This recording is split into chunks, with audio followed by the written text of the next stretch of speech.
The carriage rattled gently as the train pulled away, its windows fogged at the edges and seats worn from decades of use. Rachel and Todd purchased tickets on their phones and found a spot by the window.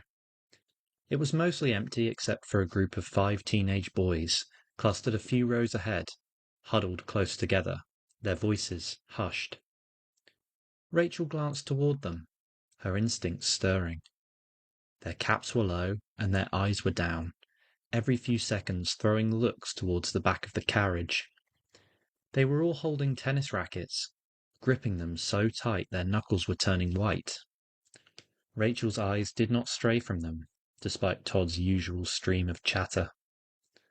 One boy, whose skin looked unnaturally pale, was sat twitching. As he turned his head, Rachel spotted a red, inflamed scratch running from the corner of his cheek to just under his ear, swollen and crusty, like it hadn't been cleaned properly.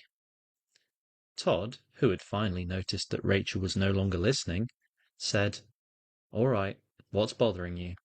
before he followed her gaze. Rachel nodded toward the boys. "Tennis team?" Todd squinted. "Hardly. And there's no public courts in Girvan anymore. Got shut down last year." "They're heading to Girvan with rackets and bruises. One of them scratched up like he fought a lion and lost." Todd leaned forward, curious now. "What do you reckon they've been up to?" "I don't know." Her eyes hadn't left them. "But something's going on." The train began to slow as the short trip reached its end. As the conductor called out their stop, the boys stood suddenly and shuffled down the aisle, glancing around nervously, but avoiding eye contact with the officers. As they stepped off onto the platform, Rachel watched them huddle together again. They continued to murmur before heading down the coastal road that led toward the beach. Rachel stood and pulled on her coat. "Well, they're obviously not going home." "Nope," Todd agreed, already halfway through the aisle. "They're definitely up to something." They both exited the train. The wind, which had picked up, was now biting. Rachel took a breath.